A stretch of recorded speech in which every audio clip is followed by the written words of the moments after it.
स्वामी विवेकानंद। मुझे बताओ इनके बचपन का नाम क्या है?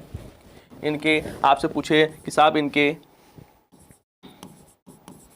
बचपन का नाम क्या है, तब ध्यान रखना सर इनका बचपन का नाम क्या है? नरेंद्र है। क्या नाम है? पूरा नाम तो नरेंद्र नाथ दत्त है। हम कई जगह हम बोलते हैं कि इनका नाम क्या है? नरेंद्र है। तो याद रखना है क्या नाम है?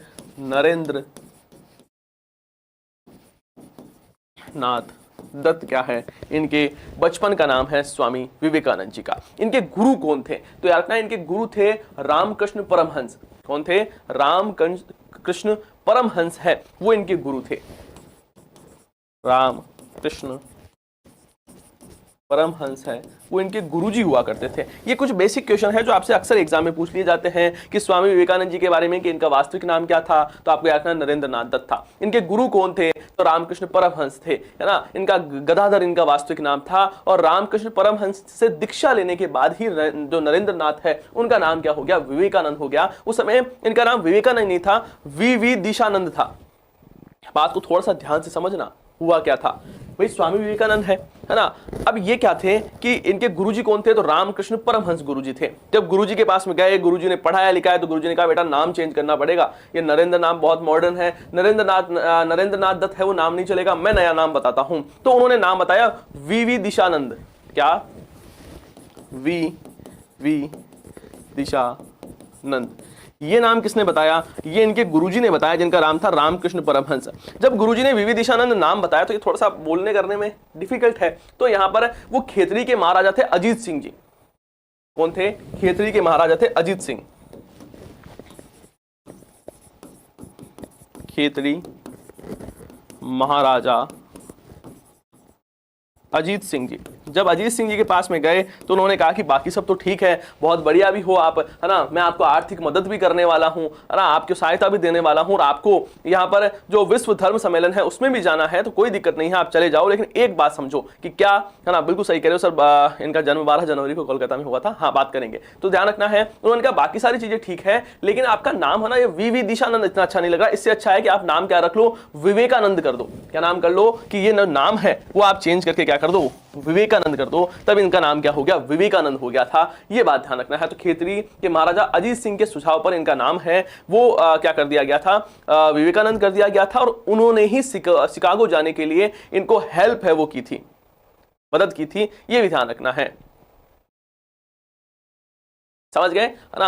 आपको पता होगा, देखो आपको कुछ 3 डेट याद करनी है इनके बारे में, स्वामी विवेकानंद जी के बारे में कुछ डेट के बारे में बात करें तो आपको याद करना है 1893, उसके 3 साल आगे बढ़ना है, फिर 1896 और फिर 1897। 3 डेट याद करनी है। क्या सर? 1893, फिर 3 साल आगे बढ़ो 1896, और फिर 1 साल आगे बढ़ो 1897। ये 3 डेट पहले तो आपको याद होनी चाहिए। 1893 में स्वामी विवेकानंद जी है वो कहां पर गए थे? शिकागो गए थे। किसके लिए? विश्व धर्म सम्मेलन में भाग लेने के लिए। भारत की संस्कृति है, भारत की जो परंपराएं हैं उसका प्रचार प्रसार करने के लिए। क्या समझे बात को? स्वामी विवेकानंद जी है वो 1893 में कहां पर गए साहब? तो शिकागो गए थे। क्यों गए शिकागो? क्यों गए शिकागो? शिकागो क्यों गए? तो साहब धर्म सम्मेलन है उसमें पार्टिसिपेट करने और भारत की जो संस्कृति है, परंपराएं हैं, उसका प्रचार प्रसार करने के लिए गए थे। फिर 1896 में इन्होंने न्यूयॉर्क में वेदांत समाज की स्थापना की थी। क्या किया था इस समय? यहां पर इन्होंने क्या किया सर? वेदांत समाज है उसकी स्थापना की थी। कहां पर की थी सर? न्यूयॉर्क में की थी। ध्यान रखना है कहां पर स्थापना हुई थी? तो याद रखना सर न्यूयॉर्क में स्थापना है। बहुत बढ़िया। कहां पर स्थापना की गई थी? हाँ, पूरा लिखो, न्यूयॉर्क में। कहां पर? न्यूयॉर्क में। फिर बात करते सर 1897 के बारे में बात करें तो 1897 में वेलूर में रामकृष्ण मिशन की स्थापना की गई थी। क्या किया गया था? वेलूर में रामकृष्ण मिशन है उसकी शुरुआत है वो की गई थी। ये भी ध्यान रखना है ना। रामकृष्ण मिशन है उसकी शुरुआत की गई। कहां पर सर? वेलूर में की गई थी। बाद में आपको पता है इसका मुख्यालय है वो आगे चेंज कर दिया गया था, है ना। यहां पर वो भी ध्यान रखना है, इसका मुख्यालय है वो अल्मोड़ा में स्थापित है, वो कर दिया गया था। ये सारी बातें अपने को ध्यान रखनी है, ठीक है। हाँ, वेदांत समाज सर न्यूयॉर्क में। तो ये 3 डेट है वो याद रखनी है। बाकी आपको सारी चीजें पता ही है, कुछ बताने की आवश्यकता है नहीं। बाकी इनके समाचार पत्र प्रबुद्ध भारत, है ना, और उद्बोधन।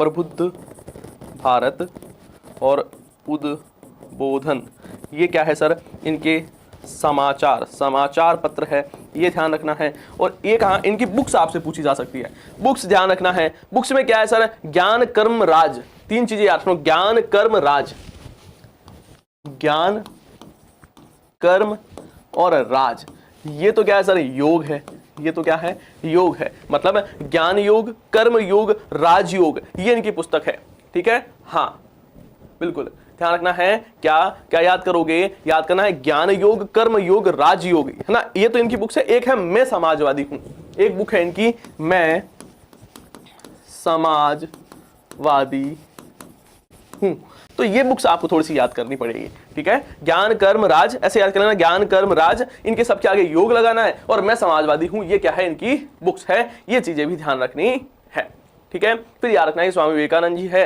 उन्होंने भारतीय संस्कृति का प्रचार प्रसार किया, और सुभाष चंद्र बोस ने, जो स्वामी विवेकानंद जी है, उनको भारतीय राष्ट्रीय आंदोलन का आध्यात्मिक पिता है वो कहा था। स्वामी जो सुभाष चंद्र बोस है, उन्होंने बढ़िया बढ़िया बातें की, और वो हम आज तक याद कर रहे हैं कि वो ये पिता है, ये पिता है। और इन्होंने ध्यान रखना है, सुभाष चंद्र बोस है, उन्होंने स्वामी विवेकानंद जी के लिए कहा था कि ये भारतीय राष्ट्रीय आंदोलन के क्या है, आध्यात्मिक पिता है। और 1920 की बात है, वेल्लूर मठ में विवेकानंद जी हैं, उनकी क्या हो गई थी, मृत्यु हो गई थी। तो ये थोड़ा सा हमने स्वामी विवेकानंद जी के बारे में ब्रीफ में बात की। आज युवा दिवस है ना, और 12 जनवरी को राष्ट्रीय युवा दिवस है, वो मनाया जाता है, तो ये भी ध्यान रखना है अपने को, ठीक है। हाँ अब